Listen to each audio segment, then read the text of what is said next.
spam. Voilà. Donc, je disais qu'on a Olivier avec nous, un maker, un touche-à-tout, et qui a d'ailleurs été notre premier client chez BCJob.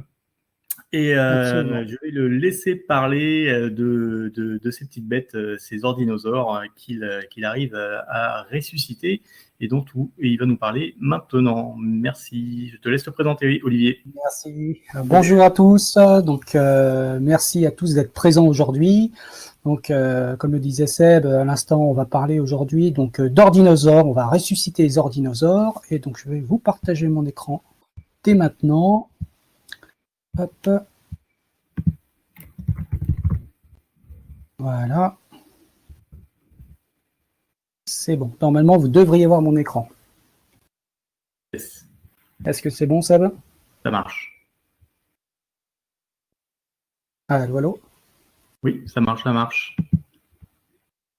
Sébastien, est-ce que tu peux me dire si tu vois bien mon écran? Je le vois. Yes, c'est bon. Ok, super. Donc, on va démarrer.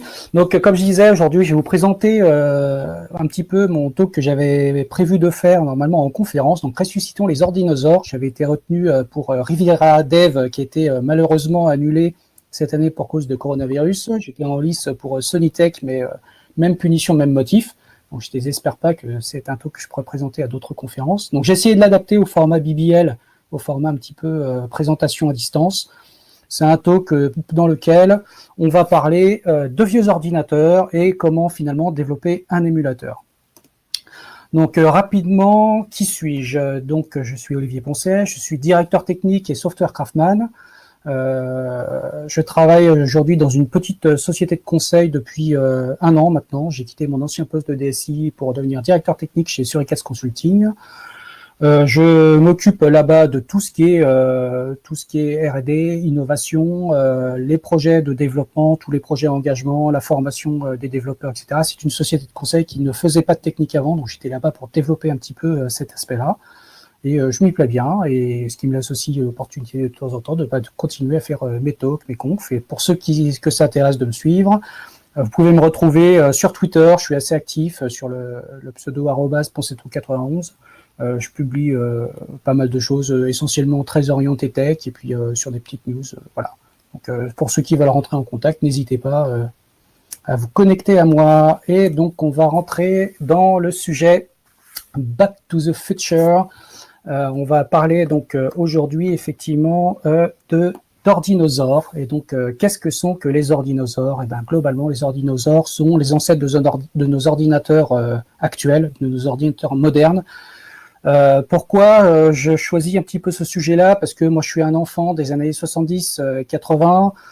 J'ai grandi avec un ensemble, un écosystème d'ordinateurs électroniques qui n'est pas du tout celui qu'on connaît aujourd'hui, avec des ordinateurs, là vous les voyez défiler sur l'écran, des ordinateurs assez mythiques pour certains, comme l'Amiga, l'Amstrad CPC, aussi des consoles. Alors dans le concept d'ordinosaure aussi, on intègre les consoles, comme la Mega Drive, la Nintendo NES, ce genre de choses. Et il est intéressant de voir que cette histoire de l'informatique a permis de construire toutes les bases de ce qu'on connaît aujourd'hui. Aujourd'hui, on a des ordinateurs qui rivalisent à court de gigahertz, y compris pour les téléphones, avec une informatique qui a complètement changé de visage ces dernières années. Que ce soit sur les projets, les produits professionnels, que les projets de jeux, etc. Et tout ce pan de l'histoire informatique qui existait dans les années 70-80, il est intéressant de voir qu'il y avait des choses qui étaient assez passionnantes à l'époque, notamment dans les capacités qu'avaient les personnes à exploiter au mieux le hardware qu'ils avaient à disposition, avec les limitations qui étaient liées à ce hardware. Et de voir effectivement que une certaine nostalgie de gens comme moi a été prise pour faire revivre un petit peu ces logiciels, de pouvoir rejouer à des anciens jeux, de pouvoir redécouvrir un petit peu un pan de l'histoire qui est un petit peu abandonné par l'actualité. Et donc, ce talk va se concentrer essentiellement sur le processus de comment on écrit, comment on développe un émulateur. Et je vais vous parler aussi donc de fait en parallèle de mon expérience dans le domaine, parce que j'ai écrit plusieurs émulateurs, dont un qui est en logiciel libre qui s'appelle XCPC, qui est un émulateur d'Amstrad CPC.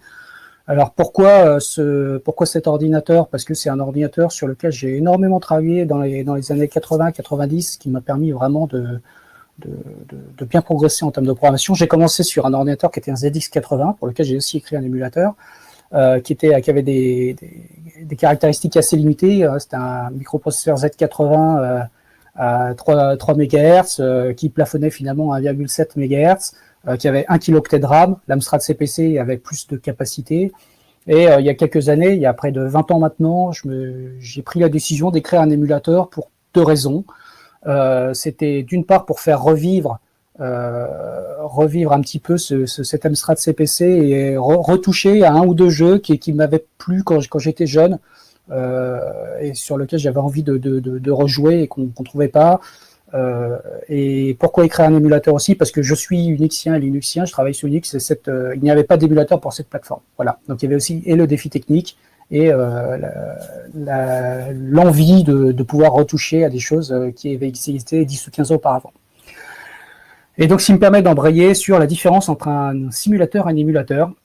On va vraiment commencer par cette partie éléments de langage. Donc, un simulateur, c'est un logiciel qui imite le comportement d'un système, quel qu'il soit, d'un système matériel, sans réutiliser les parties originales du système cible. Par exemple, sans réutiliser de logiciel original, sans utiliser de ROM. C'est un logiciel qui va se contenter effectivement d'imiter le comportement d'un système, et donc de faire croire à un utilisateur qu'il utilise un matériel ou un logiciel original, sans forcément utiliser ce qui existait avant. Donc ça peut être une réimplémentation. Typiquement en simulateur, on peut prendre ça comme équivalent. Vous voulez jouer au Pac-Man, le Pac-Man original de la bande d'arcade, souvent, ce ne sont pas des émulateurs qui vous ont permis d'y jouer sur d'autres plateformes, c'était un simulateur de Pac-Man, c'est-à-dire quelqu'un qui a réimplémenté le jeu.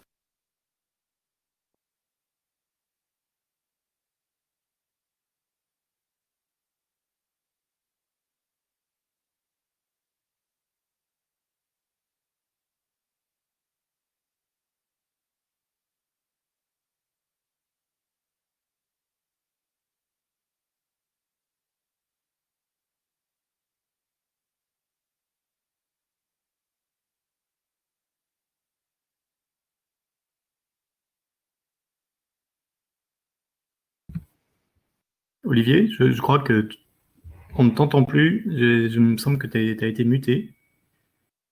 T'es mute, et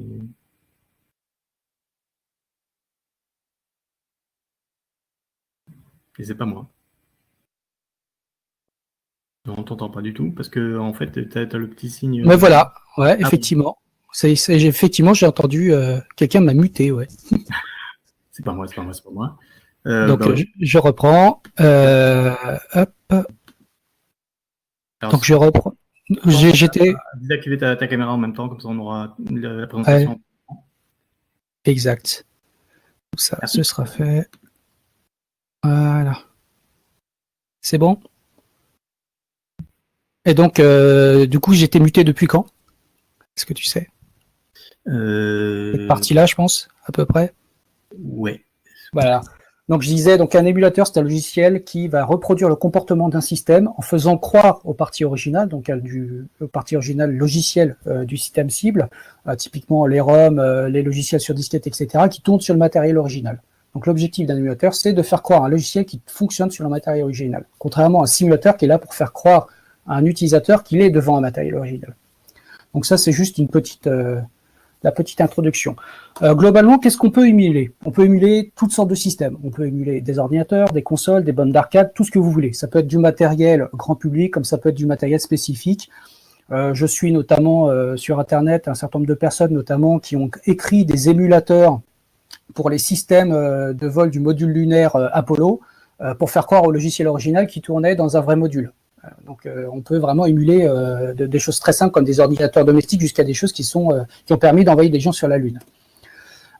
Du coup, globalement, tout peut être émulé. Peu importe le système invité, ça va surtout dépendre des ressources disponibles sur le système hôte. Donc là, on entend 2 notions, qui est le système invité, c'est-à-dire le système que vous souhaitez émuler, et le système hôte, qui est le système sur lequel vous allez faire tourner l'émulateur. La question, c'est est-ce légal? Alors, cette question, elle est assez intéressante parce que il y a la réponse rapide qui est oui, c'est légal, il n'y a pas de souci, vous pouvez créer un émulateur sans qu'on vienne vous chatouiller. La réponse longue, c'est qu'en fait, en vrai, ça dépend. Il faut voir qu'un émulateur, ça vise à reproduire le comportement d'un matériel original qui était éventuellement sous copyright, avec éventuellement des brevets attenants, etc. Et légalement, on peut se dire une chose, c'est que copier un support et redistribuer cette copie sans l'accord de leurs auteurs, c'est interdit. Et je vous aurais prévenu. Si je vous dis ça, c'est parce qu'il y a de grands nombres de développeurs d'émulateurs ces 20 dernières années, qui ont tenté d'émuler des systèmes qui pourtant n'étaient plus commercialisés et qui se sont fait poursuivre par les maisons éditrices, et notamment parce qu'ils avaient dumpé des ROM ou copié des disquettes originales et ils les avaient distribuées, même si la société éditrice qui détenait les copyrights n'en faisait plus rien. Cependant, une chose que vous pouvez vous dire, c'est que si le copyright expirait, normalement, la copie est autorisée, en général. Ça n'empêche qu'il y a toujours, on le voit aujourd'hui, pour des questions de brevets de copyright, il y a des sociétés qui détiennent des copyrights sur des très très vieux jeux qui n'en font rien, mais ils peuvent poursuivre des gens en disant oui, ce copyright il a peut-être expiré, mais nous sommes propriétaires de cette licence et peut-être qu'un jour on sortira un jeu ou on sortira un logiciel d'après ça. Donc voilà. Donc cette question du copyright, faut être assez prudent dessus. D'une manière générale, il y a certains éditeurs, des éditeurs de vieilles plateformes. Alors là, je vais citer l'Amstrad là pour le coup. Certains éditeurs ont autorisé la redistribution de leur propriété intellectuelle. Typiquement, Amstrad a autorisé la redistribution de ses ROM et a demandé aux sociétés éditrices tiers de l'époque, qui avaient notamment développé le BASIC pour l'Amstrad, qui a autorisé justement la distribution du moment qu'on n'en fait pas commerce. Donc, ça, ce sont les conditions. Du moment qu'on n'en fait pas de commerce et qu'on l'utilise vraiment dans un cadre qui est purement ludique, ça pose pas de problème. Pour développer un émulateur, là on en vient vraiment au fond du sujet. Première chose, c'est se préparer. Il faut bien identifier votre cible. Ça a l'air bête à dire, ce qui va sans dire fait mieux en le disant. Si vous développez un émulateur, si vous voulez développer un émulateur pour une plateforme, c'est que vous avez forcément une envie par rapport à cette plateforme. C'est-à-dire, d'une manière générale, vous n'allez pas vous dire du jour au lendemain, tiens, je vais développer un émulateur de Sony PlayStation alors que j'y ai jamais touché de ma vie. Ça, c'est pas impossible, mais en tout cas, l'intérêt peut être vite limité et cette difficulté aussi de pas bien connaître votre cible, de pas bien connaître cette plateforme peut aussi vous faire démarrer un projet et puis rentrer dans une difficulté qui est insurmontable et vous faire arrêter votre projet. Ça, c'est difficile lorsqu'on développe des logiciels. Ce que je vous conseille aussi, c'est de récupérer un maximum de littérature, des livres, des documents, tout ce que vous pouvez.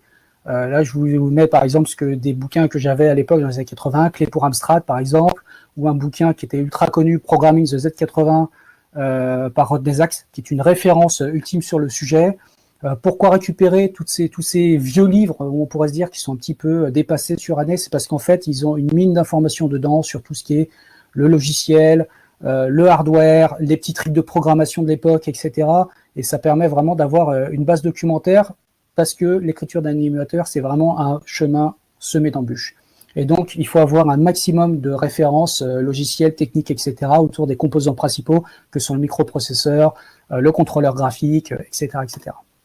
Donc, n'hésitez pas à dénicher des ouvrages de référence, on en trouve plein. Parfois, on en trouve même sur Le Bon Coin, on en trouve même sur les vides-greniers, etc. Donc, il m'est arrivé une fois de trouver sur un vide-grenier une référence technique justement pour Amstrad qui était peu répandue en France et j'ai eu l'occasion de l'acheter. Voilà. N'hésitez pas aussi à collecter un maximum d'informations de type schéma électronique, des infos, etc. Sur le site, sur Internet notamment, je pense à abandonware.org, etc. Vous pouvez retrouver facilement des vieux magazines avec des articles sur des trucs de programmation, des articles sur du hardware et tout ça. Donc ça, c'est vraiment, je pense que c'est assez fondamental. Cette partie-là m'a permis, notamment dans l'écriture de mes émulateurs, d'avoir pu effectivement passer à côté de quelques pièges, justement en ayant des schémas, en ayant de la littérature ad hoc.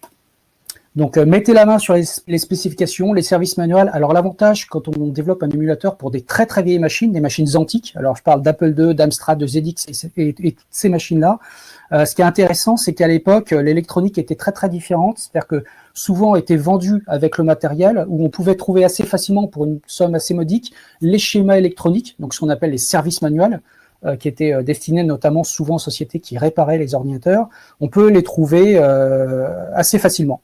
Donc, notamment, Amstrad avait ces services manuels qui pouvaient être vendus à l'époque au pas à tout particulier. Donc, récupérer les schémas électroniques, c'est quand même une mine d'informations qui est assez intéressante, même si ça donne pas toutes les clés, ça donne quelques clés. Et notamment aussi, je pense aux ZX81, qui aussi à une époque étaient vendus en kit pour la modique somme de 650 francs à l'époque, ce qui était quand même une somme, mais il fallait en acheter ça en kit, on le soudait tout soi-même, on le montait soi-même, et donc on avait les schémas à disposition. Et pour ceux qui ont les compétences et les connaissances sur certains types de matériel, bah, il n'y a pas de schéma disponible et tout ça. Donc, faites du reverse engineering si vous en avez les compétences électroniques. Ou en tout cas, si vous connaissez quelqu'un qui a ce genre de compétences, n'hésitez pas à le faire. Moi, j'ai une formation d'électronicien. Il y a certaines choses que je me suis permise de faire un petit peu dans mon parcours pour analyser le fonctionnement vraiment interne de l'Amstrad et du ZX81. Avoir un oscilloscope, avoir un voltmètre, avoir des méthodes de reverse engineering matériel à disposition, ça permet aussi de sauter le pas quand on est confronté à une certaine difficulté. Et quelque chose d'important, c'est choisissez aussi votre cible sur laquelle vous allez développer votre émulateur. Choisissez votre système d'exploitation. Vous pouvez en choisir plusieurs. Vous pouvez faire le choix de faire un émulateur multiplateforme. Et c'est plus complexe à développer. Je pense que le mieux, c'est d'identifier une cible principale, Windows, Linux ou une console quelconque, les téléphones, etc. Mais de choisir une cible parce que la difficulté, si on se rajoute cette difficulté du multiplateforme par rapport à la difficulté d'écrire un émulateur, ça devient vite un petit peu difficile. Choisissez votre langage de programmation. Ça va sans dire. Vous pouvez le faire dans tout langage. Vous pouvez développer un émulateur en JavaScript. Il y en a plein qui l'ont fait.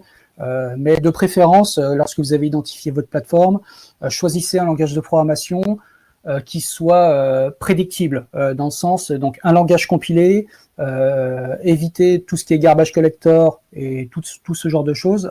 Non pas que c'est mal, mais c'est que souvent ce genre de petites choses se déclenchent au pire moment, et l'émulation, cette contrainte, c'est que ça doit rester assez temps réel. Donc avoir une demi-seconde de gel du logiciel parce que le garbage collector passe, c'est quand même un petit peu embêtant. Mais ce qui n'empêche qu'il y a de très bons émulateurs qui existent en C#, en Java, en JavaScript. Mais si vous voulez vraiment exploiter le plus possible la puissance de votre matériel et faire des optimisations un peu plus poussées, je ne saurais trop vous recommander le C ou le C++, voire le Rust. Là, on va passer à l'architecture d'un émulateur. Là, un émulateur, en fait, c'est un logiciel qui a l'air complexe d'un point de vue quand on le regarde dans sa globalité, mais il est constitué de plus ou moins de 5 sous-systèmes principaux. Le sous-système central, donc qui est toute la gestion du microprocesseur et des éléments vraiment centraux de la machine. Alors quand je dis du microprocesseur, ça peut être plusieurs microprocesseurs ou éventuellement certains processeurs spécialisés. Typiquement, si on prend par exemple le processeur Cell de la PlayStation 3, il a un certain nombre de choses, c'est un microprocesseur avec un coprocesseur graphique intégré et un certain nombre d'unités de calcul généralistes dedans. Donc sous cette égide de microprocesseur, c'est le sous-système central, mais qui est composé de plusieurs cœurs. Le sous-système vidéo, c'est presque le sous-système principal par rapport au sous-système central, puisque c'est lui qui va vraiment vous permettre d'avoir un retour visuel de ce qui se passe de votre machine émulée et qui va finalement vous permettre de battre la cadence en termes de nombre d'images par seconde et donc en termes de temps réel. Le sous-système audio, donc c'est évident, beaucoup de jeux de l'époque vont par exemple pour l'Apple II d'un simple bip qui était juste un simple haut-parleur sur lequel on envoyait un signe au carré, en passant par Amstrad qui avait un contrôleur de son programmable et en passant par d'autres systèmes beaucoup plus évolués comme l'Amiga qui avait un DSP spécifique pour ça. Le sous-système d'entrée, donc tout ce qui est clavier, joystick, souris et laser gun, ce genre de choses, et le sous-système de périphérique dans lequel on inclut les contrôleurs de disques, donc les disquettes, la cassette et tout ça. Et bien sûr, là-dedans, je mets l'interface utilisateur, puisque l'interface utilisateur que vous allez présenter à l'écran, soit vous utilisez effectivement quelque chose qui est natif à la plateforme, par exemple sous Windows, ou des toolkits un peu multiplateformes comme Qt ou GTK. Donc tout ça, je le mets de côté. Ça sort un petit peu du détail d'architecture de l'émulateur. C'est plus la couche de présentation utilisateur qu'on met autour de l'émulateur. Donc, je vais vous parler du sous-système central. Je vais commencer par la RAM, parce que la RAM, même si c'est un composant qu'on pourrait qualifier d'assez passif, au final, c'est un des plus simples à émuler, parce que la RAM, c'est globalement une structure dans laquelle vous stockez un certain nombre d'octets. Par exemple, l'Amstrad CPC dispose d'un certain nombre de banques de RAM. Il dispose à la base sur l'Amstrad CPC 464 de 4 banques de 16 kilooctets. Donc, globalement, c'est une structure avec un tableau de 16 000 octets à chaque fois à l'intérieur. Donc c'est assez simple à émuler, je veux écrire à une adresse précise et du coup simplement je dis à tel offset de mon buffer je mets telle donnée. Je veux lire une adresse à tel offset, je lis la donnée, c'est tout simple. La ROM c'est exactement la même chose, la seule différence c'est qu'elle est en lecture seule. Donc au démarrage d'un émulateur, les espaces de ROM sont simplement chargés avec des fichiers qui sont des dumps des ROM originales. Et ensuite, cette partie-là ne bouge pas. Donc, c'est vraiment le sous-système le plus simple à émuler et qui est néanmoins essentiel pour émuler le microprocesseur. Et ça, on va y venir juste après. Une petite question que m'avait posée Seb hier quand on avait un petit peu échangé avant ce talk d'aujourd'hui, c'est sur comment on récupère les images des ROM. Et ben ça dépend des plateformes. Il y a des gens qui se sont spécialisés un petit peu dans ce domaine. Pour les ordinateurs, c'est assez simple parce que les ordinateurs, dès lors où ils avaient une interface, on pouvait programmer en BASIC ou en Pascal ou ce genre de choses. On pouvait assez facilement, puisqu'il n'y avait pas de MMU, donc de sous-système de protection de la mémoire, on pouvait aller assez facilement lire dans la mémoire morte, octet pour octet, et de sortir l'image de cette mémoire directement soit sur une disquette, soit par une liaison série. Sur les consoles ou les bornes d'arcade, c'était un peu plus difficile, dans le sens où certaines bornes d'arcade, par exemple, étaient protégées contre la lecture non autorisée des ROM. Ils pouvaient même autodétruire certaines ROM qui finalement n'étaient pas des ROM, mais des EPROM avec une pile de sauvegarde. Et il fallait du matériel spécialisé. Donc aujourd'hui, il y a eu à une certaine époque, fin des années 90, début des années 2000, des gens qui se sont spécialisés dans le domaine. Force est de constater, c'est que pour les anciens systèmes, on trouve des images mémoire et des images de disquettes assez facilement sur les sites internet. Donc la ROM, comme je disais, c'est votre mémoire de travail, c'est la partie la plus facile à développer. Donc comme je vous le disais, voici un exemple de code en C++. Voici comment on va décrire une banque de mémoire. Donc simplement, comme pour l'Amstrad CPC, on va se retrouver ici avec 16 kilooctets de données par banque de mémoire. Pour l'Amstrad CPC 464, il y a 4 banques de mémoire, donc il suffit d'instancier 4 fois RAM bank.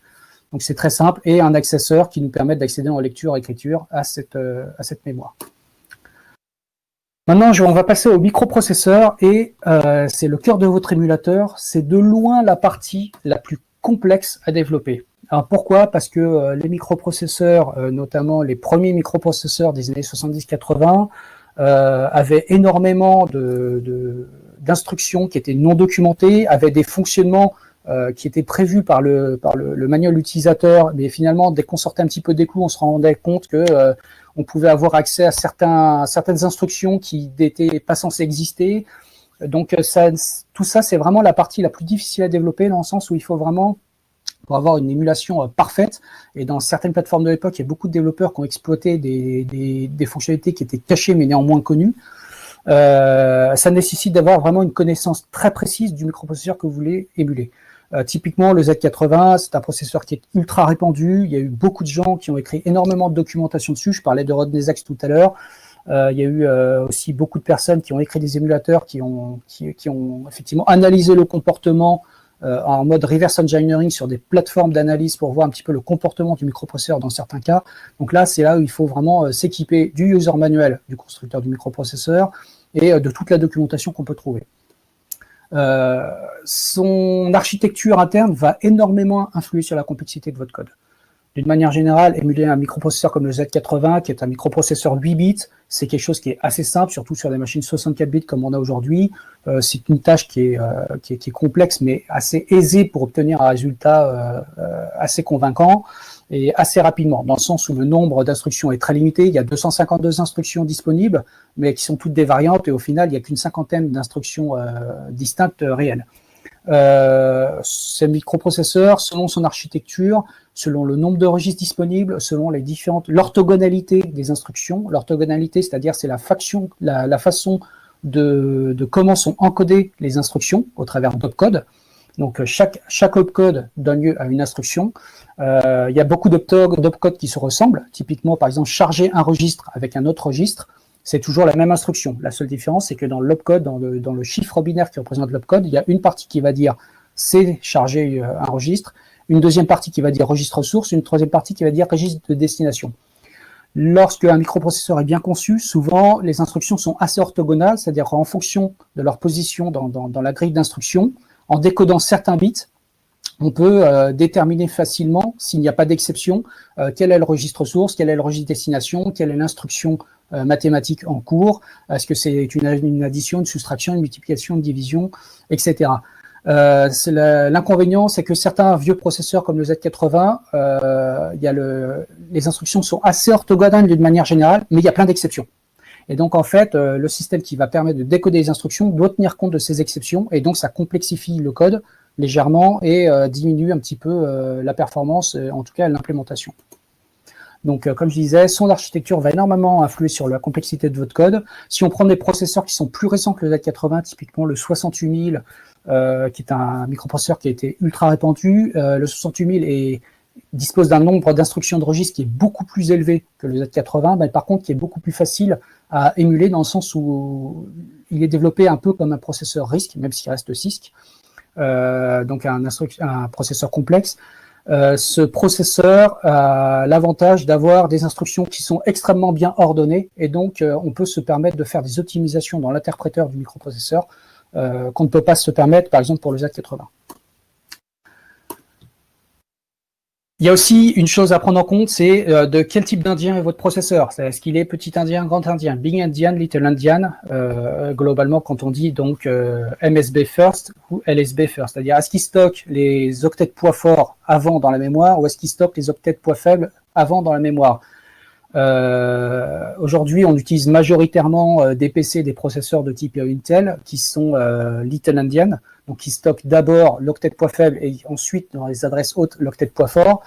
Le problème, c'est que beaucoup d'ordinateurs d'il y a quelques années, c'était l'inverse. Donc il faut prendre ce genre de choses en considération pour réordonner les octets lorsqu'on va les lire dans la mémoire et pour pouvoir les interpréter de la bonne manière. Ça a l'air de rien, ce petit problème, mais c'est un problème qu'on retrouve aussi beaucoup dans la programmation dite moderne, notamment lorsqu'on fait des transferts réseau, c'est dans quel ordre je vais transférer mes octets lorsqu'on a un mode de 32-64 bits. Là, c'est exactement la même problématique. Donc, déterminer si votre processeur est petit indien ou grand indien par rapport à votre plateforme, en fait, ce qu'il faut savoir, c'est est-ce que la plateforme, votre hôte sur lequel vous souhaitez émuler votre logiciel, votre ordinateur, est-ce qu'il est du même indianisme que la plateforme cible. Donc les drapeaux, je vais y passer rapidement. Les drapeaux, donc ce sont les flags internes du microprocesseur. À savoir, est-ce que par exemple la dernière opération a donné un 0, est-ce que la dernière opération a donné un signe ou pas, est-ce qu'il y a une retenue, est-ce que la dernière opération c'était un ajout ou une soustraction, voilà. Donc tous ces drapeaux, ça fait partie du cœur du microprocesseur. Il faut les émuler et le fait est, c'est que beaucoup d'opérations qui sont effectuées au cœur du microprocesseur se basent justement sur le bon calcul de ces drapeaux. Donc c'est quelque chose qui est pas très complexe en soi, mais qu'il faut prendre en compte et accorder une attention toute particulière sur leur calcul. Sinon, c'est clair que le logiciel qui sera émulé par votre interpréteur de microprocesseur plantera irrémédiablement, ce sera très très difficile à trouver. Sur les drapeaux internes, il y a d'autres drapeaux qui sont entre guillemets dits invisibles, qui sont les drapeaux qui disent par exemple est-ce qu'on a eu une interruption masquable, est-ce qu'on a eu une interruption non masquable. Donc ce sont finalement les drapeaux qui font office d'interface avec le monde réel, donc ce qu'il y a autour du microprocesseur. Donc toutes ces choses-là, ce sont des choses qui permettent de déterminer à chaque instant l'état du microprocesseur émulé et comment on va pouvoir exploiter ces informations pour que le code émulé fonctionne correctement.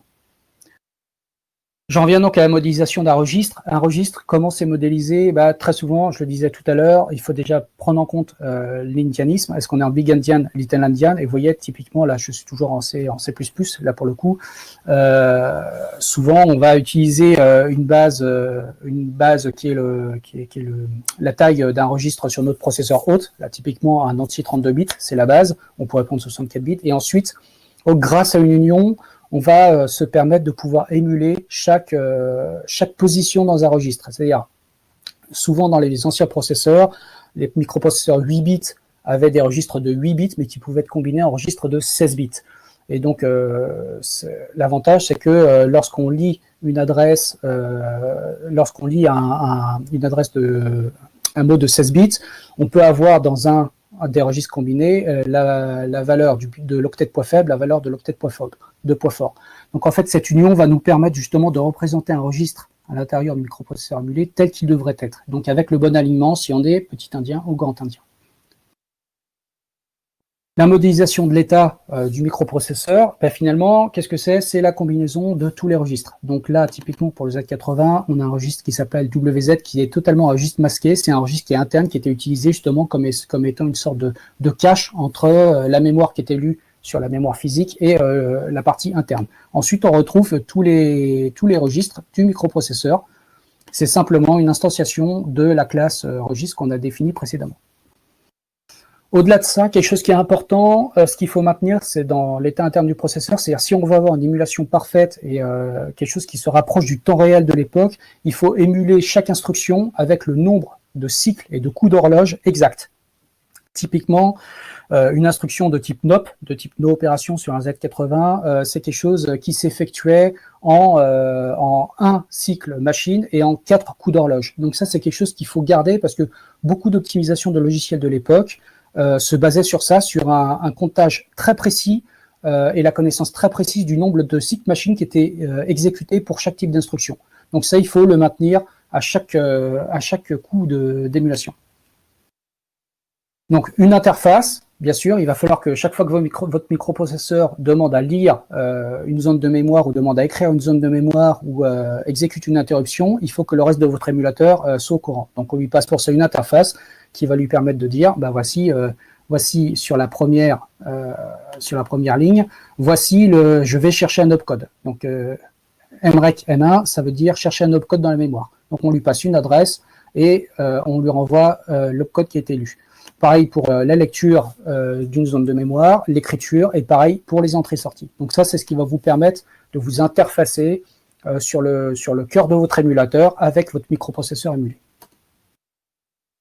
Et voici donc la modélisation d'un microprocesseur. Donc tout ça, je l'ai fait, c'est du code qui est assez simplifié, mais qui représente globalement ce qui a été fait dans différents émulateurs et ce que j'ai fait dans certains de mes émulateurs.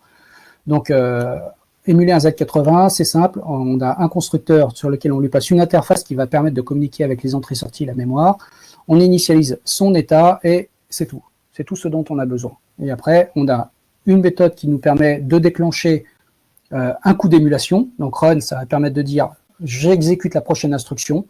Donc je vais chercher la prochaine instruction en mémoire, je l'exécute, je mets à jour mes compteurs et je rends la main. Voilà.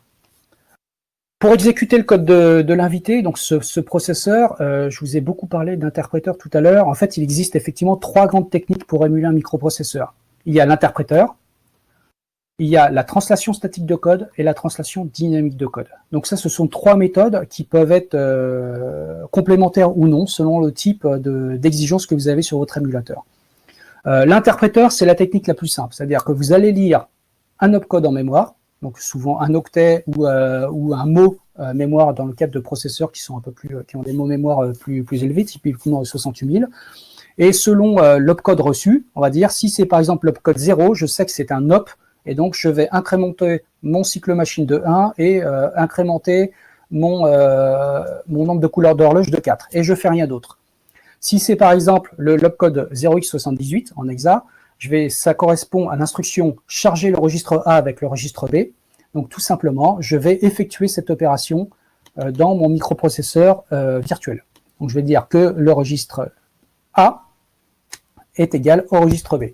Donc tout ça, ça semble être du code qui est très lourd à écrire, je vous rassure, le plus souvent, c'est pas du code qu'on écrit à la main. C'est-à-dire, une des premières choses qu'on fait une émulation pour générer un interpréteur de microprocesseur, c'est d'écrire un outil qui permet de décrire toutes les instructions avec tous les opcodes et qui va permettre de générer ce code-là. Moi, c'est la démarche que j'ai prise pour l'écriture de XCPC, c'est-à-dire que tout le cœur de l'émulateur du Z80, c'est du code généré, d'après un générateur de code de Z80. Ce qui permet, si on veut changer de technique pour calculer les drapeaux ou changer de technique d'optimisation pour que ça aille plus vite, etc., ce qui permet de modifier juste le générateur de code qui va produire un cœur de Z80 qui sera adapté, ou un cœur de microprocesseur qui sera adapté aux besoins qu'on cherche à couvrir. Donc l'interpréteur, c'est le plus simple, c'est globalement souvent une boucle switch case ou plusieurs boucles switch case sur lesquelles pour chaque opcode, on va effectuer l'instruction qui est en face. La translation statique de code, c'est une technique qui est arrivée au début des années 2000, notamment pour émuler les consoles de jeux vidéo, qui part du postulat suivant, c'est que les ROM contiennent, donc les cartouches de jeux vidéo contiennent des ROM, donc ils sont non réinscriptibles, donc ce code ne bouge jamais.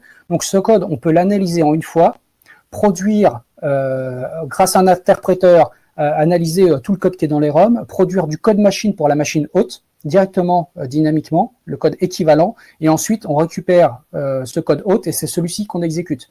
Ça a l'avantage d'avoir qu'une sorte de recompilation statique, c'est-à-dire on recompile de la machine invitée vers le code de la machine hôte tout le code, et ensuite on l'exécute.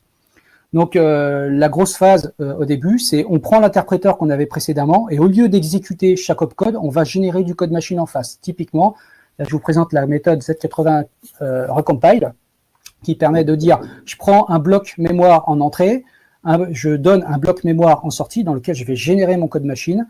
Je vais dire, lire le premier octet sur le code mémoire en entrée. Si c'est un op, j'émets une instruction de type NOP, par exemple sur ma machine x86, ce qui nous permet d'avoir du code machine, et ce code sera généré de façon, exécuté de façon native à pleine vitesse, voilà, sans avoir le surcoût de l'interpréteur.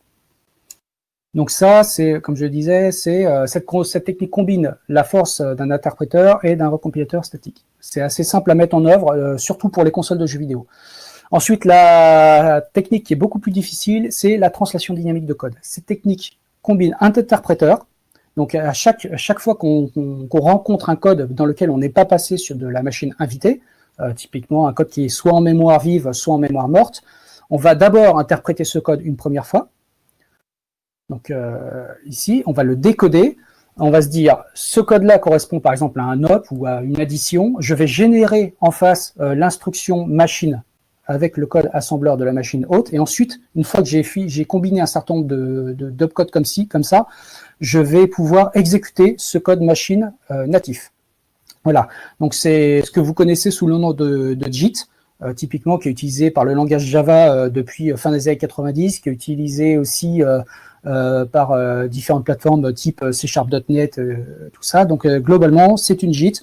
On a des instructions qui sont interprétées en temps réel, on génère du code machine pour la machine hôte en temps réel, et ensuite ce code-là qu'on exécute. Et une fois que ce code a été interprété une fois et qu'on y repasse, qu'il n'a pas été modifié, ce code s'exécute de façon native, sans ralentissement et sans surcoût d'exécution par un interpréteur.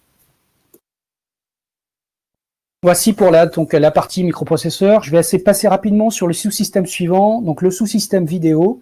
Donc c'était la deuxième partie. Ce qui est intéressant de voir ici, c'est que le frame time d'un émulateur est toujours synchronisé sur la durée d'une image. C'est-à-dire un émulateur, pour que vous ayez l'impression d'utiliser un ordinateur de l'époque ou une console de l'époque, première chose à savoir, c'est est-ce que votre framerate, il est de 50 Hz ou de 60 Hz? Ça a l'air d'être une question bête, mais c'est là-dessus que va se synchroniser votre émulation.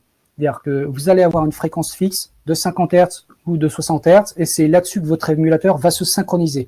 Et il va faire en sorte d'obtenir, si vous êtes en 50 Hz, par exemple, comme les Amstrad CPC européens, si vous êtes sur une fréquence de 50 Hz, vous savez que vous avez au plus 20 millisecondes pour générer une trame à envoyer à l'image. Donc ça veut dire, dans ces 20 millisecondes, vous devez inclure le temps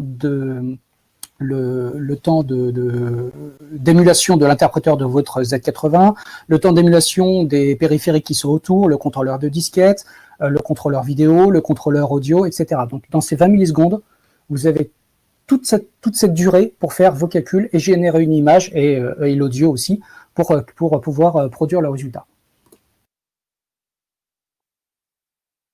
Quand vous n'avez pas le temps de générer cette image, il y a une chose pour laquelle vous devez avoir le temps, c'est au moins d'émuler tous les organes, c'est-à-dire d'émuler le microprocesseur, d'émuler le chipset audio, d'émuler le contrôleur vidéo, etc. Par contre, transformer tous ces états en une image visible peut prendre du temps, c'est-à-dire générer l'image finale, qui est une image souvent RVB, qui peut être aussi avec des effets spéciaux pour imiter les effets d'entrelacement, de désentrelacement de l'époque, etc. Donc parfois, on n'a juste pas le temps de générer l'image finale. Donc on peut s'autoriser le frame skipping.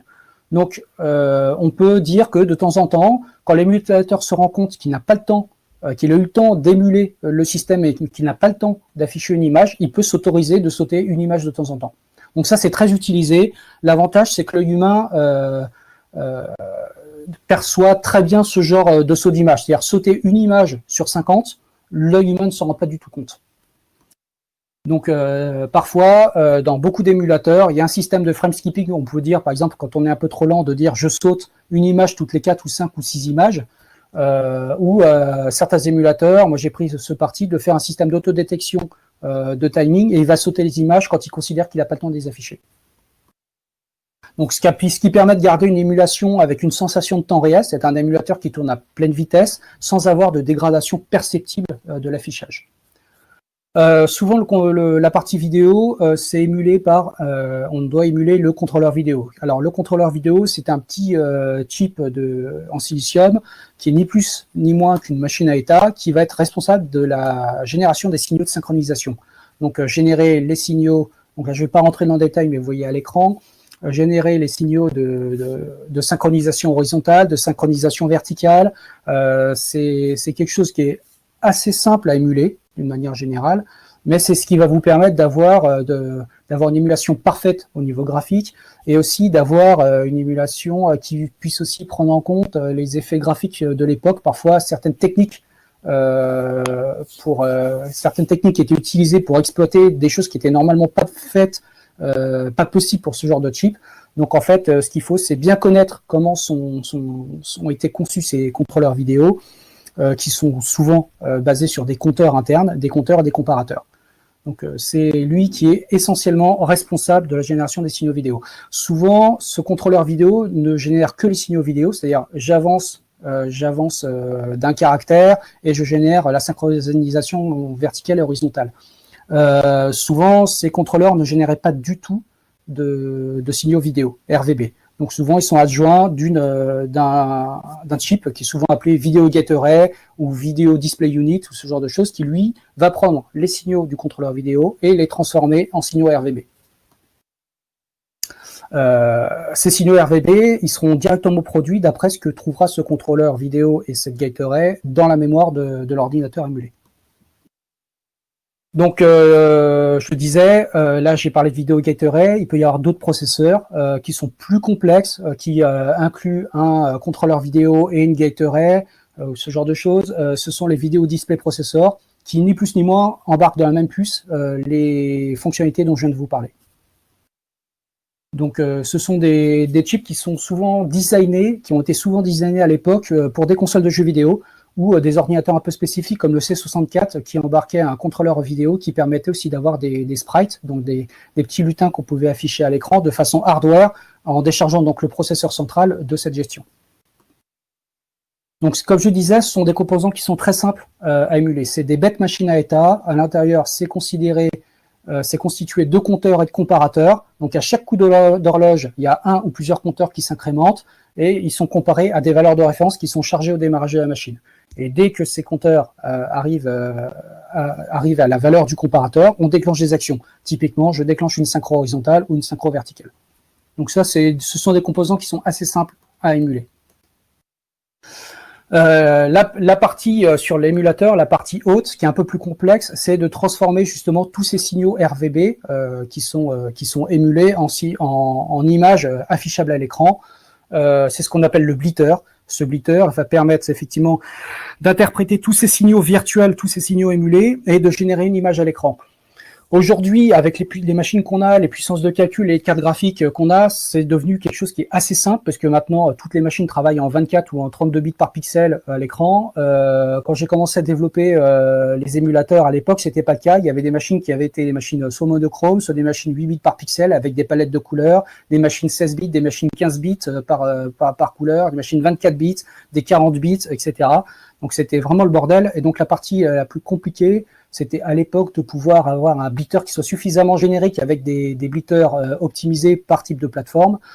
Aujourd'hui, force est de constater que cette partie elle est assez simple, c'est on génère une image RVB et on l'envoie directement à la carte graphique ou directement via sa couche OpenGL, puisqu'on peut utiliser maintenant l'OpenGL ou DirectX pour afficher ces images sans réellement passer par le processeur central. Donc ça, c'est une partie de code qui est, on va dire, qui doit être la plus optimisée possible, dans le sens où c'est une des parties de code qui prend aussi le plus de temps en termes de temps machine. Donc ça permet, comme je mets, de générer l'image, de l'inviter vers l'autre. Le sous-système audio, tout à l'heure je vous ai parlé de framerate, et là on va parler de sample rate. Le sample rate doit toujours être constant. Contrairement à ce que je disais tout à l'heure, on doit choisir un sample rate, c'est-à-dire à quelle fréquence vous allez émettre les échantillons audio sur votre machine haute. Donc le plus souvent c'est 48 kHz ou 44 100 Hz. Donc par exemple, donc là c'est le sample rate d'un CD, mais si vous avez moins de temps machine disponible, vous pouvez descendre à 22 kHz ou 11 kHz. Ce sont des valeurs standards, on peut bien évidemment en choisir d'autres en fonction de votre carte son. Par contre, il y a quelque chose qui est très important, on ne peut pas omettre des échantillons. L'oreille humaine est extrêmement sensible à la perte d'un échantillon. Vous le voyez surtout en ce moment avec le coronavirus, dès que vous êtes en conf call et qu'il y a une petite coupure réseau et qu'il y a un petit échantillon qui passe pas, ça fait des coupures, des hachures dans le son, c'est extrêmement désagréable. Donc l'oreille humaine est très sensible à ça, contrairement à ce que je disais tout à l'heure par rapport à l'image. Donc ça, c'est une partie qui doit être réellement de temps réel et vous devez choisir votre sample rate de façon à être sûr de garder le rythme tout le temps et de ne pas d'avoir tout le temps d'émettre ces échantillons et de ne pas en sauter.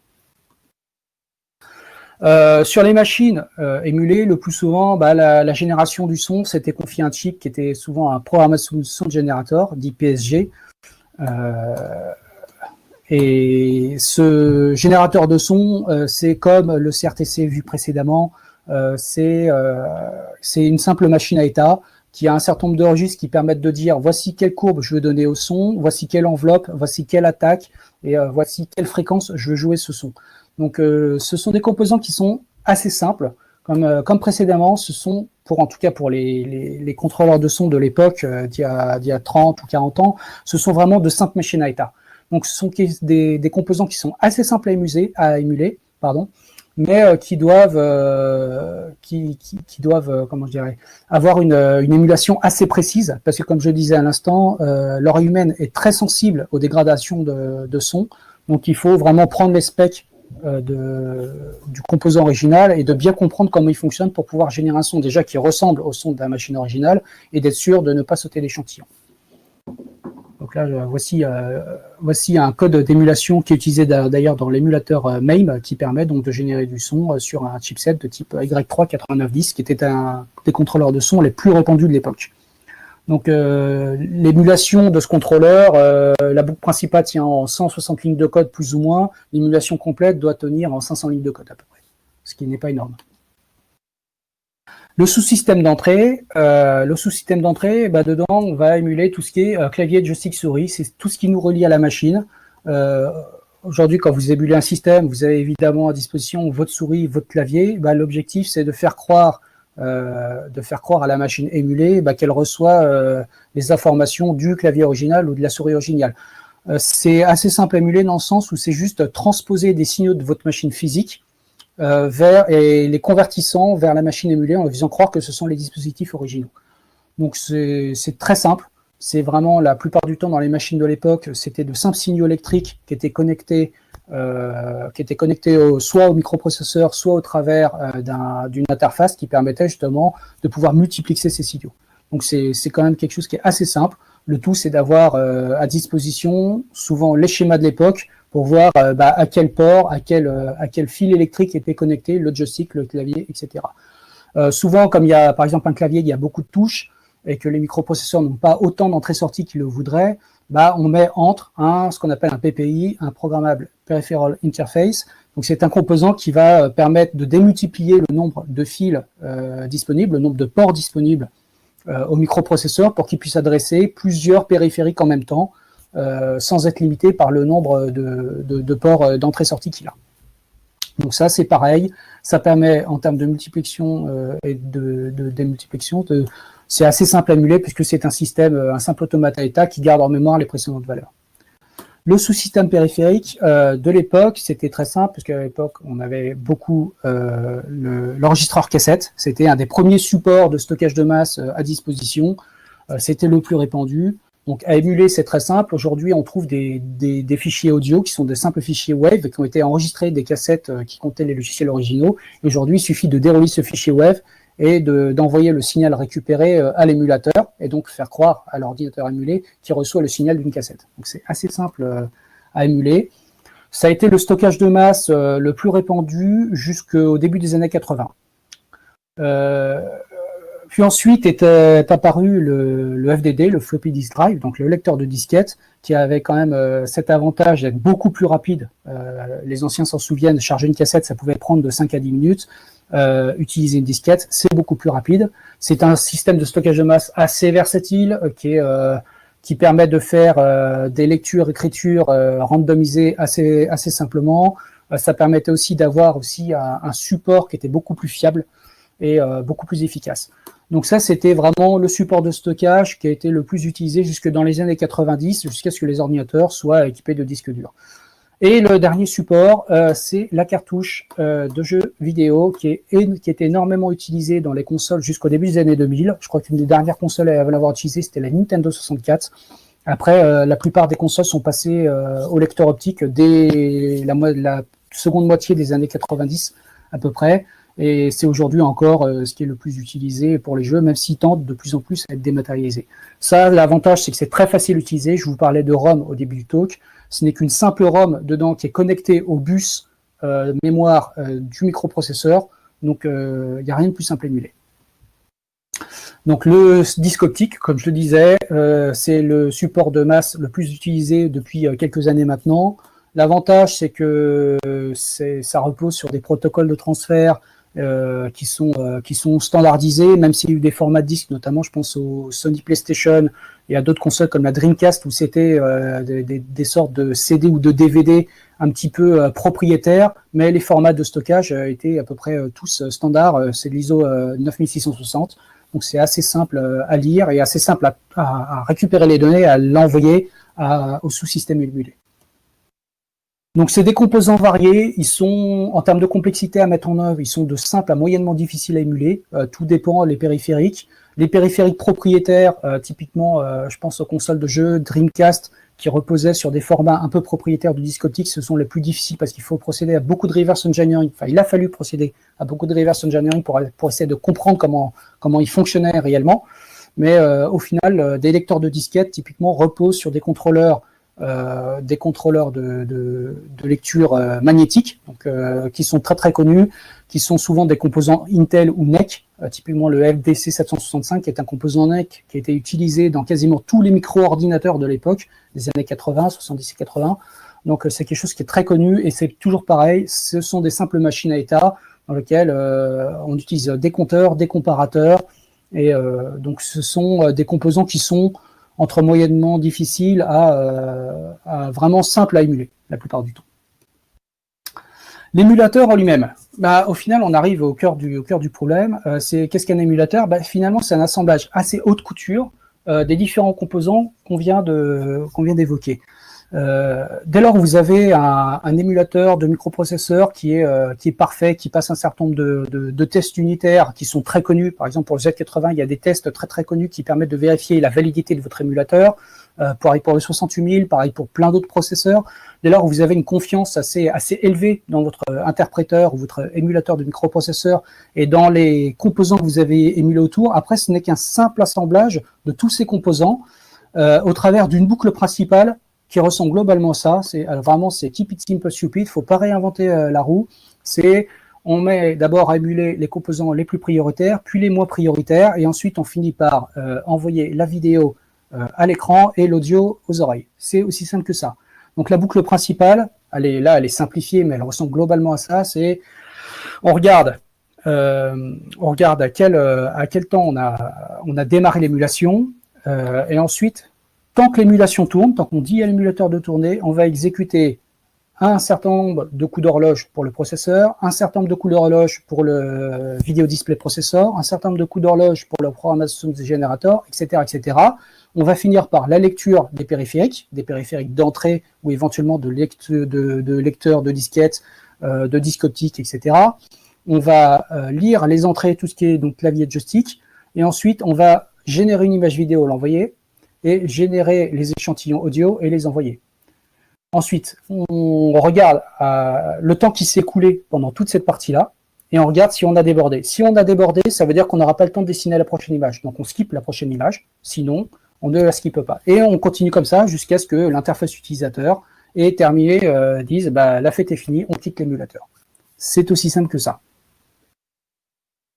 Donc, je vous ai dressé assez rapidement le processus d'écriture d'un émulateur. Bien sûr, il y en aurait beaucoup à dire. En 40-45 minutes, c'est très difficile d'aborder dans le détail chaque composant. Rien que le microprocesseur, l'émulation d'un microprocesseur, c'est un sujet en soi.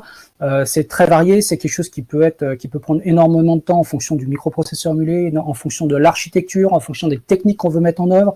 Est-ce qu'on parle d'interpréteur, de compilation statique ou dynamique? Tout ça, ce sont vraiment des choses qui peuvent faire l'objet d'un talk en entier. Donc, j'ai essayé de vous brosser un petit peu la globalité. Bien sûr, je reste disponible juste après pour échanger avec vous si vous avez des questions. Mais c'est un sujet qui est extrêmement passionnant, l'émulation. Moi, je me suis mis à l'émulation, donc comme je l'ai dit tout à l'heure, pour une envie de réaliser, de revivre des choses sur des ordinateurs qui n'étaient plus disponibles, de retrouver des logiciels, et puis aussi le sentiment de faire quelque chose d'assez technique, puisque c'est une programmation qui est assez technique et assez intéressante pour justement progresser en termes de développement, et ce qui m'a permis aussi de progresser professionnellement parlant, dans le sens où j'étais confronté pendant ma vie professionnelle au besoin de développer des compilateurs et des recompilateurs dynamiques dans certaines de mes missions dans le temps. Et en fait, mon émulateur d'Amstrad CPC m'a permis aussi de pouvoir toucher, de pouvoir mettre en œuvre certaines techniques de recompilation et de compilation dynamique et de théorie du langage, en ayant finalement à disposition une sorte de framework disponible qui me permettait de tester assez rapidement les techniques que j'imaginais. Donc voilà. Donc pour conclure, j'espère que ce talk vous aura donné envie d'écrire un émulateur. Pour ceux qui ont des questions, je suis bien évidemment disponible pour échanger avec vous. Je vous remercie. J'ai essayé d'adapter le format au mode BBL. Donc normalement c'était un format qui était fait pour être en live. Donc j'ai retiré tout ce qui était GIF animé, tout ça, etc. J'espère que le talk vous aura plu et que vous en aurez appris au moins des choses et que ça vous aura donné envie. Voilà. Et puis pour terminer, c'est ça qui m'avait demandé. Je peux vous montrer mon petit émulateur. Donc XCPC qui tourne ici, qui émule fidèlement un Amstrad CPC de l'époque. Par exemple, voici. Et là, on fait le premier truc qu'on faisait en basique à l'époque, qui est assez limité, je vous l'accorde. La chose qui nous intéressait le plus, c'était de pouvoir jouer au jeu. Donc là, je viens de charger une disquette dans le lecteur de disquette. Hop. Et voici, on se retrouve... Je vais y arriver. Voilà.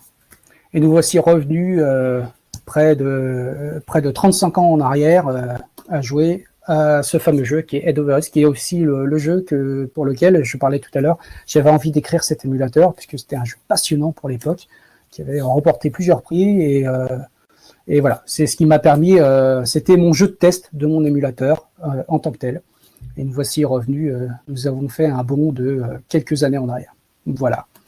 Donc je vous remercie infiniment de votre attention et je suis disponible pour vous si vous avez des questions. Merci à toi Olivier. Tu peux peut-être remettre ta caméra. Ça y est. Et c'était super touffu. Alors, on a déjà des questions. Alors, voilà. Oui. Alors, je me demande si on peut pas en fait le faire en mode audio. Ouais, on peut le faire en mode audio. Je pense que c'est mieux. Ouais. Alors, je vois qu'il y a Adrien qui posait des questions. Je peux déjà. À ma connaissance, la machine la plus difficile à émuler. Alors, je l'ai cité tout à l'heure, une des machines les plus difficiles à émuler jusqu'à présent, c'était la PlayStation 3. D'une part parce que elle avait une architecture un peu spéciale, basée sur le microprocesseur Cell qui a été développé conjointement par IBM et Toshiba, si je ne m'abuse, qui était finalement l'assemblage de plusieurs cœurs Power 4 ou Power 5, mais ultra customisés avec des coprocesseurs internes super spécifiques. Alors pour les développeurs des jeux sur cette plateforme à l'époque, c'était l'enfer. C'est-à-dire qu'en fait, la console a été commencé à être pleinement exploitée en termes de capacité technique que lorsqu'elle est finalement sortie du marché, qu'elle a été remplacée par la PlayStation 4. Donc c'est une des consoles les plus difficiles à émuler. Une moins difficile à émuler, c'était la Sega Saturn. Mais par contre, c'était un enfer à programmer pour les développeurs de l'époque. Parce qu'elle avait pareil une architecture basée sur 2 microprocesseurs qui fonctionnaient totalement en mode asynchrone avec des synchronisations un peu bizarres. Donc à émuler, elle n'était pas spécialement simple, mais on pouvait s'en sortir. À développer, à programmer, c'était l'enfer. Voilà. Sur ta deuxième question, un exemple de développement d'un composant d'émulateur sur lequel j'ai particulièrement galéré et comment j'ai résolu le problème. Au final, c'est surtout sur la partie microprocesseur qui est la plus galère et la plus difficile, dans le sens où il y a beaucoup de choses qu'on découvre, notamment lorsqu'on exécute d'anciens jeux, d'anciens logiciels qui étaient développés à l'époque, où les développeurs exploitaient des choses qui étaient non documentées, des instructions non documentées, des comportements qui étaient non documentés, qui fonctionnaient sur certains types de microprocesseurs fabriqués par exemple par Zilog. Ça fonctionnait sur les processeurs Z80 Zilog, mais qui ne fonctionnait pas sur les clones russes de Zilog. Donc ça, c'est souvent on y va par jeu d'essai-erreur, on essaie de comprendre pourquoi ça ne fonctionne pas comme attendu et tout ça. Donc ça, c'est vraiment une enquête à la Colombo où on trace pas à pas chaque instruction, chaque flag du processeur et tout ça. Après, il y a d'autres composants qui sont parfois un peu plus galères, c'est les contrôleurs audio un petit peu évolués, notamment ceux de l'Amiga. Ceux de l'Amiga étaient des contrôleurs audio, ou plus précisément les cartes son Gravis Ultrasound, qui étaient des cartes son pour PC fin des années 90, qui avaient un chip audio assez funky émulé. J'en ai fait une émulation qui était réalisée à peu près à 60%, juste pour le fun, et je dois avouer que c'est pas simple. Donc après, pareil, comment résoudre les problématiques, c'est une enquête à la Colombo, du reverse engineering, et là, le plus difficile souvent, c'est d'avoir le hardware à disposition pour pouvoir faire du reverse engineering physique, là pour le coup. Moi, j'ai une question, mais alors qui est purement pas technique. Du coup, comment on fait pour récupérer le jeu Cold Run 2 et le faire tourner sur sa machine? Alors, pour récupérer Cold Run, donc, comme je disais tout à l'heure, aujourd'hui, tu trouves assez facilement sur Internet des banques de ROM et des banques de disquettes pour Amstrad, tout ça. Donc maintenant, c'est assez facile à trouver. Google est ton ami ou n'importe quel autre moteur de recherche. Il y a même des moteurs de recherche spécifiques pour les ROM qui existent. Donc après, on en revient à la question de la légalité de tout à l'heure que j'évoquais. C'est il faut se dire qu'on veut en faire un usage vraiment personnel et pas autre chose. Après, pour récupérer vraiment le ROM, moi, au tout début où j'écrivais des émulateurs, notamment pour ZX80 et l'Amstrad, il n'y avait pas forcément beaucoup de banques d'images de ROM ou de disquettes qui existaient, donc j'ai développé des programmes, comme je disais tout à l'heure dans mon talk, en BASIC et en assembleur qui permettaient d'aller dumper la mémoire, en connaissant bien la machine, dumper la mémoire et envoyer directement le résultat de ce dump, soit directement par une interface série vers un PC, soit sur une disquette. J'avais bricolé un lecteur de disquette à base d'un lecteur de disquette 3 pouces et demi que j'avais branché sur Amstrad CPC, qui permettait de remplacer le lecteur de disquette 3 pouces, donc qui permettait de récupérer assez facilement le dump d'une ROM ou d'un jeu. Voilà. C'est quand même pas mal galéré. Ouais, mais aujourd'hui, comme je disais tout à l'heure, il y a beaucoup de gens qui se sont spécialisés là-dedans, notamment fin des années 90, des gens qui sont devenus des experts dans le dump des ROM et notamment le dump des ROM des machines d'arcade. Où là, c'était vraiment, vraiment tricky parce que d'une part, elles étaient protégées électriquement et la moindre fausse manip supprimait d'une petite mémoire sauvegardée les clés de chiffrement de la ROM, et donc les ROM étaient chiffrées avec des algorithmes qui étaient propriétaires et funky. D'ailleurs, Nicolas Salmoria, l'initiateur de l'émulateur MAME à l'époque, il a fait sa thèse de mathématiques justement sur le déchiffrement des clés maîtres des ROM des machines d'arcade de l'époque. Et alors, d'autres questions? Est-ce que... Non, je pense que... Ouais, j'ai une petite question rapide. Est-ce que, du coup, sur le XCPC, est-ce que tu as un fan club ou il y a des gens vraiment qui sont vraiment accros et qui te suivent Alors moi, disons que j'ai pas vraiment, dans le sens où effectivement j'ai développé cet émulateur essentiellement pour moi, même si c'est un logiciel libre, hein, sous licence GPL V2. Et je vise une plateforme qui est malheureusement peu répandue, qui est Linux et Unix d'une manière générale. Mais effectivement, j'ai eu pas mal de personnes qui sont dans mon cas, qui utilisent que Linux ou que BSD et qui m'ont parfois fait des rapports de bugs, qui m'ont demandé des petites évolutions. Effectivement, cet émulateur, j'ai laissé traîner pendant quelques années, donc il n'a pas beaucoup évolué. Ouais. Mais j'ai un projet que je traite depuis longtemps, je suis en train de le réécrire intégralement en C++, mais en intégrant quelques techniques d'émulation que je voulais explorer. Donc ça prend du temps, mais peut-être qu'un jour il sortira. Mais effectivement, de temps en temps, il m'arrive d'avoir des gens qui m'envoient soit des petits rapports de bugs, soit des petites demandes, soit simplement j'ai eu des gens qui m'envoyaient des messages comme ça une fois en disant « Ah tiens, j'ai découvert ton émulateur XCPC, j'ai pu rejouer à tel jeu sous Linux, ça m'a super fait plaisir. » Bah moi, ça me fait plaisir aussi. Ouais. Et tu penses le porter sur un autre système ou ça va être vraiment que Linux? Ah non, que Linux. J'ai toujours refusé de le porter sur Windows. Alors d'une part parce que j'ai pas de Windows à la maison, je suis pas utilisateur de Windows d'une manière générale. Et puis là, il y a tellement de très bons émulateurs qui existent sous d'autres plateformes qui couvrent qui couvrent l'Amstrad CPC que j'en vois pas tellement l'intérêt pour le coup. Voilà. Mais par contre, effectivement, j'en viendrai à développer une autre plateforme plus exotique pour laquelle il n'y a pas vraiment de bons émulateurs. Oui, je me dirais peut-être que je viserais le multiplateforme. Typiquement, les téléphones, ça peut être les téléphones mobiles, les PC sous Windows, voire Mac. Je me souviens, c'était en 2007 quand j'étais encore en développement assez actif sur l'émulateur. J'avais quelques utilisateurs sous macOS avec la couche d'émulation X-Window qui me faisaient des rapports en me disant des rapports de bugs. Ah bah tiens, là c'est lent. Bah tiens, moi j'avais pas de Mac à disposition. Par contre, j'avais des testeurs. Donc, je leur envoyais des préversions avec des bouts de code de test, etc. Ils testaient, ils me disaient, ah, tiens, maintenant, ça fonctionne bien, je suis à pleine vitesse, ça marche, etc. Voilà. Est-ce qu'il y a Karine qui a une question? Oui, je sais pas. Ça tapouille. Peut-être je le mets... Ouais, tu peux mettre le micro. En mode... Normalement, tu dois pouvoir parler. Ah. Alors, c'est une question écrite. Adrien. Alors, la question est intéressante. Aujourd'hui, oui, on pourrait utiliser le WebAssembly. D'ailleurs, on peut utiliser, il y a des émulateurs qui ont été écrits en JavaScript. Un des premiers émulateurs de PC, d'ailleurs, qui a été écrit en JavaScript, a été écrit par Fabrice Bellard il y a quelques années de ça. Alors, Fabrice Bellard, pour ceux qui ne le connaissent pas, c'est celui qui a créé FFmpeg, qui a créé QEMU, excusez-moi du peu. Donc c'est un mec avec un cerveau incroyable, et ça a été un des premiers à lancer justement l'écriture d'émulateurs en JavaScript et d'utiliser justement un subset de JavaScript justement pour qui finalement ressemble à ce que devient WebAssembly aujourd'hui, qui permet d'émuler un système avec une vitesse correcte. Après, le problème de tout ce qui est WebAssembly, JavaScript et des langages entre guillemets byte-codés ou interprétés à la volée, c'est justement on a besoin d'avoir à disposition une machine assez puissante pour compenser le overhead de recompilation. C'est tout.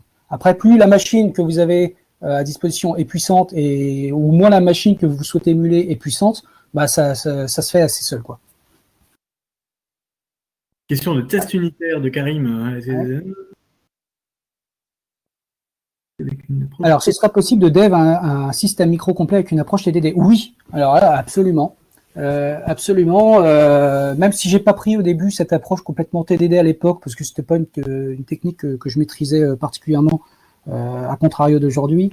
En tout cas, il est évident qu'aujourd'hui, lorsqu'on veut, je me relancerai à écrire. D'ailleurs, c'est ce que j'ai fait avec mon test d'émulateur en C++. C'est-à-dire que j'ai complètement redéveloppé mon système de génération de cœur de Z80, et lui il est en approche TDD pure et dure. Donc avec une approche TDD sur le décodage des instructions, une approche TDD justement pour vérifier que toutes les instructions qui sont émises et interprétées respectent bien finalement la spécification officielle ou non officielle du microprocesseur. Donc oui, on peut faire une approche totalement TDD sur toute ou partie du logiciel. En fait, la seule difficulté, c'est ce que je disais au début de mon talk, pour rebondir sur ton dernier message, c'est d'avoir à disposition un maximum d'informations. C'est-à-dire des bouquins qui ont été écrits à l'époque par des experts du sujet. Rodney Sachs, par exemple, pour le Z80 L6502, qui étaient des gens qui avaient vraiment étudié le sujet à fond, sortir des manuels techniques, des services manuels, etc. Et plus on a d'informations officielles ou non officielles à disposition, plus c'est facile d'implémenter les tests en mode TDD et donc de passer vers du premier coup.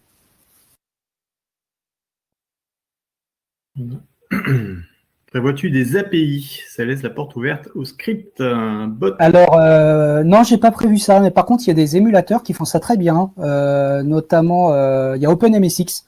OpenMSX, qui est un émulateur d'ordinateur MSX de l'époque, qui permet effectivement d'avoir une interface utilisateur par laquelle on passe par une socket sur la machine, et c'est assez extensible. On pourrait prévoir effectivement une API directement, une API REST dessus, pour finalement simuler un utilisateur et faire jouer ce simulateur à l'émulateur. Donc ça ouvre des perspectives qui sont assez rigolotes. Carrément. Est-ce qu'il y a encore des questions? Sinon, on va devoir terminer là. Ça va, je n'ai pas trop shifté. Non, du tout. On est pile poil dans les temps. Bon, pas de questions. Du coup, j'en profite. Merci beaucoup pour le talk. C'était vraiment super passionnant. Même pour ceux qui ne maîtrisent pas la programmation bas niveau au final. Moi, j'ai quasiment tout compris. C'est cool alors. Et merci à tout le monde d'avoir assisté.